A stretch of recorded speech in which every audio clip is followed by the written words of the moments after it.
Hey guys, what is up and welcome to another Gwent video, and this time around I'll be showcasing one of my TGI games from this week, round 4. I was up against DryasWasTaken from AskGwent Bean. Finally remembered to record my game, and so here it is for you guys. I'm not going to talk for too much longer, just hope you guys enjoy.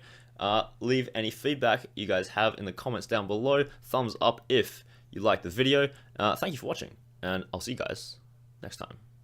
Peace.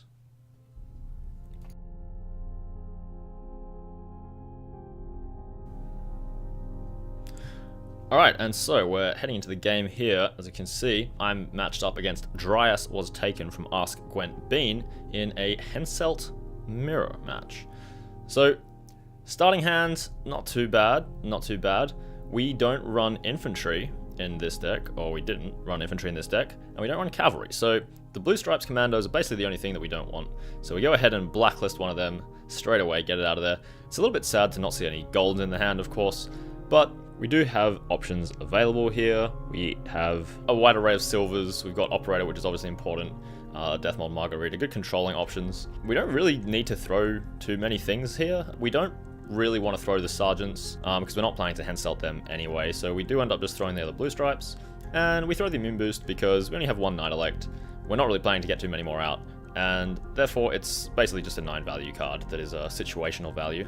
So we do lose the coin flip, which is obviously a little bit unfortunate. We just take the first the first turn to discuss our game plan here, figure out what our overall strategy is going to look like, considering what we have. In a Henselt mirror, obviously both decks are going to be running Reavers. You don't play Northern Realms without Reavers, because yeah. So we decided that we want to start off with the Knight Elect here, and the reasoning for this is that we don't want to play a Sergeant. We want him to play a Sergeant first, and the reason for this is if he plays a Sergeant, it buffs all of his Sergeants, all of his 3-drops in fact, to 4. And then we can operate one of our Sergeants, which will mean that all of ours are on 3, and he will get a 3-strength Sergeant, which is dead, because he has no more 3 strength, so it won't buff anything. So we get more value out of it, because obviously operating a Reaver Hunter gives no one an advantage in the mirror. If you both just have an extra Reaver, then it's a net 0 gain. So we decide to open up with the Knight Elect, and Death Mold comes down to just get rid of that. Obviously we lose a little bit of value because we're not utilizing the effect of the Knight Elect, but we were hoping to see sort of a Sergeant here so that we can then operate our Sergeant. The Death Mold means that it's no longer really a valid line of play, because obviously our options aren't too great here. We don't want to operate another Sergeant, because then it's giving him value to net 0. We don't operate a Reaver yet, because it's net 0. So we're thinking, or do we play, how do we try and bait out a Sergeant so that we can operate our Sergeant?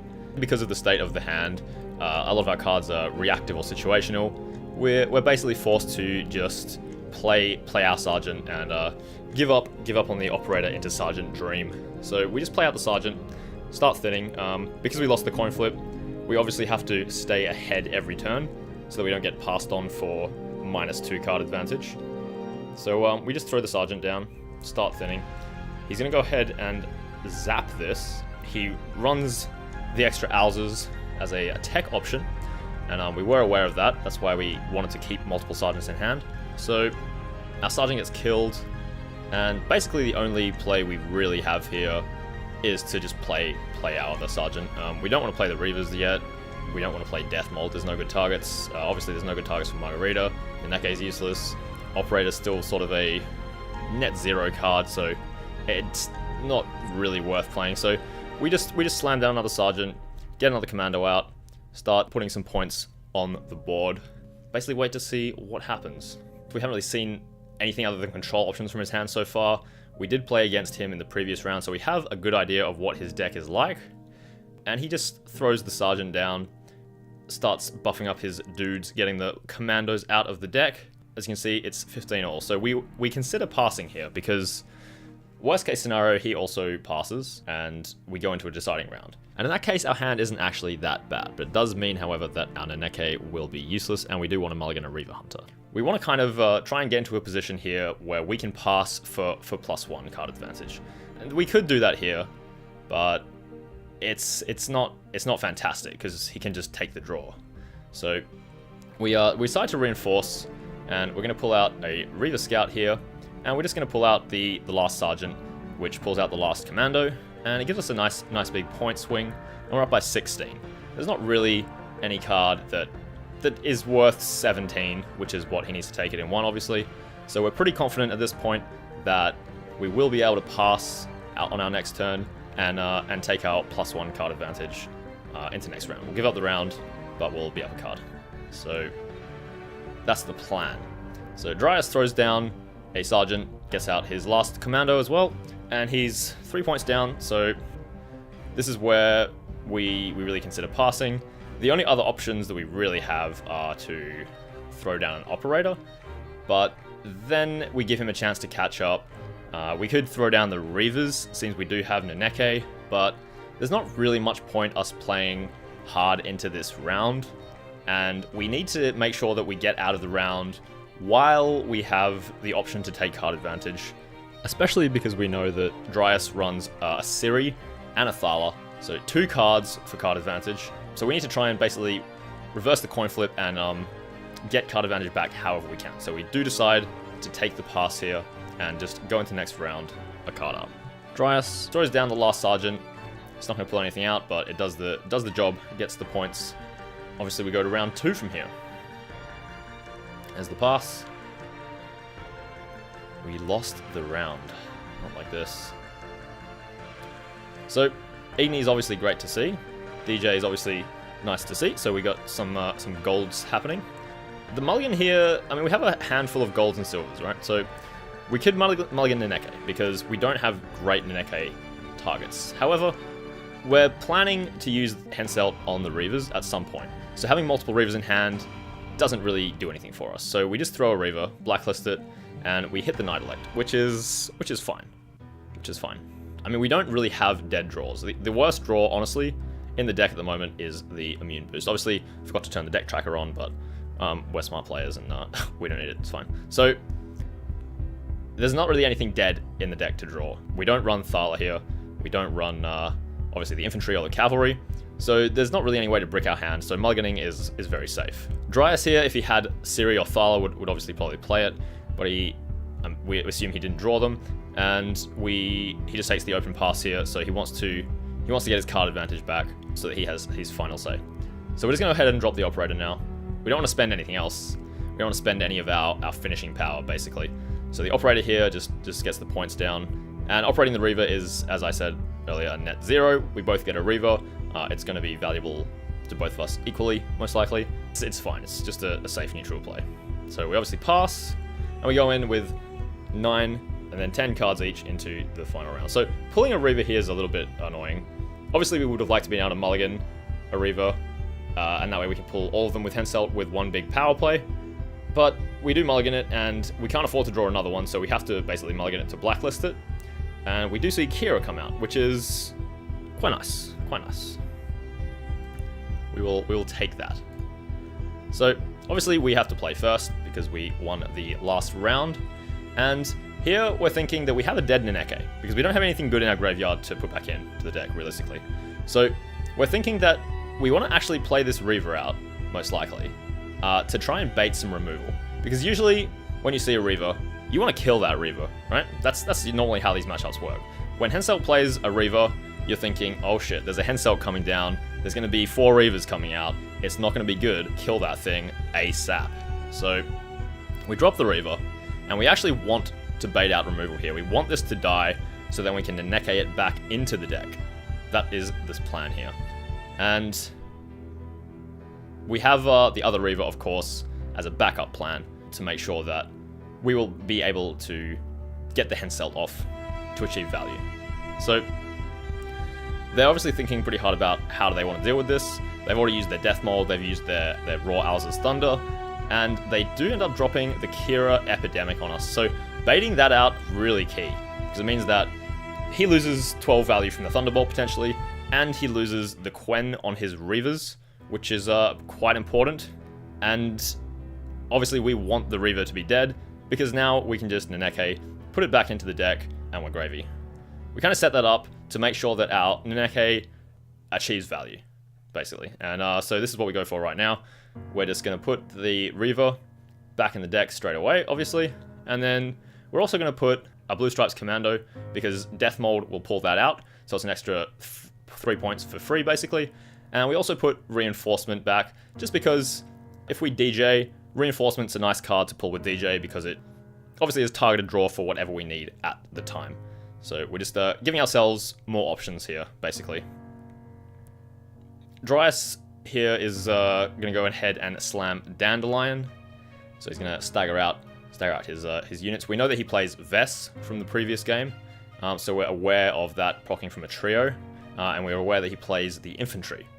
We didn't see the cavalry come out last game, and we were 20 points up, therefore we assume that he doesn't play them, unless he techs them in. So we're assuming that this has buffed infantry, possibly a Reaver, and possibly Vess. So we're taking all that under advisement, and now we just kind of want to stall and play out our lower impact cards first, basically. So we just go with the Knight Elect. It's not likely that he has many ways to counter this, as he's already used his Death Mold and his Alzas. And Northern Realms don't really generally tend to run that many things that can ping off the armor. So we think this is just a nice safe play. We don't really care if it gets removed either. We're not expecting enormous value from the Knight Elect, but obviously you want to get it down early to get those points ticking, just on the off chance that your opponent can't deal with it. It's all about generating max value per card here now. So they're obviously considering their options very carefully here. There's a lot of roping happening in this game, and they end up going with the infantry, and we only see 2 coming out, so we know that they have 1 in hand, which is very good information, because it means that we basically have to play around 1 less card. So here we just slam the Kira, and we're going to go straight for the Quen sign on the Reaver. And the reason for this is just to make sure that it's not going to die to any damage effects. Alzas wouldn't be able to kill it anyway, but we're just being safe here. We don't need the points from the Thunderbolt, we don't think. Epidemic's not really going to be useful to us at any point. It's basically... The Quen here ensures that if he manages to get his Reaver trio off, because our Reavers of course will be the highest point units that we have on our side of the board, the Quen sign is just going to protect against the opponent's trio effect, which is potentially a lot of value. Here he just goes for getting rid of that last infantryman, which is obviously a very safe play, playing around the Igni by putting it on the front row. We're kind of running out of things to do here, considering that most of our cards are so reactive in nature. We obviously can't Henselt until there's a Reaver down. We don't want to Death Mold or Margarita until there's a value target. We can't Igni, and we don't want to DJ until we've played our Henselt, because if we pull Reavers that we were going to pull anyway with Henselt, we're just reducing our net value for the round. So we're basically forced to play the Reaver here. It's relatively safe. It's very unlikely that a Scorch is run here. The Margarita does come down and shut down the Quen and the buffs. And this means that now this Reaver is vulnerable to being killed by almost any damage source. So we decide that we need to just Henselt immediately, make sure that we get the value before the Reaver is killed. Because if the Reaver dies, we have no Henselt. So we just go for slamming the Henselt immediately, and we pull out the Reaver Wombo combo. Now, last game, we saw all the golds from Dryas, and they did not run an Igni. So we're debating here whether we just go full ham for max value on the trio, or whether we play around Igni a little bit. We decide in the end that it's not worth playing around it since we didn't see it last game, they likely don't have it, and we just go for the max value. This is probably a misplay. The trio is only worth 5 points. We're setting up a potential 36-point Igni. It's really greedy. Probably wouldn't have mattered either way, even if we did get Igni'd here, but still I think this was a slightly suboptimal play.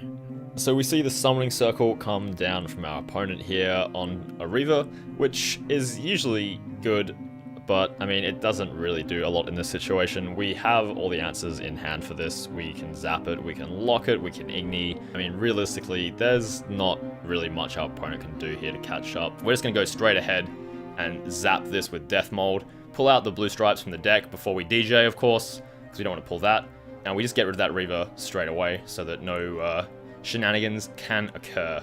We obviously put it on the right hand side of the Knight Elect, So we're now getting maximum value from the Night Elect every turn. I mean, we're up by 53 points here. It's a pretty dire situation for Dryas here. He does have Reavers in hand, and he plays one out. And we're just going to go ahead and control this. We're thinking about the Margarita, obviously. There's no Igni on the board. Realistically, our options are either DJ or Margarita, and there's no reason to not Margarita first to just make sure that the bond isn't triggering on that Reaver Hunter and reduce the overall amount of points that our opponent can gain, as well as ensuring that the trio effect has basically no chance of ever occurring here. We decide to block the Redanian Knight buffing the Neneke, just so that she doesn't get big enough that the opponent's potential trio could hit her instead of a Quend Reaver. We're just maximizing our points here. Obviously, we're playing very pedantically because we want to win the game. I mean, we are very far ahead in this round, and there's likely not much our opponent can do, but it's of course a good idea to optimize your plays nonetheless. So there's still no Igni available.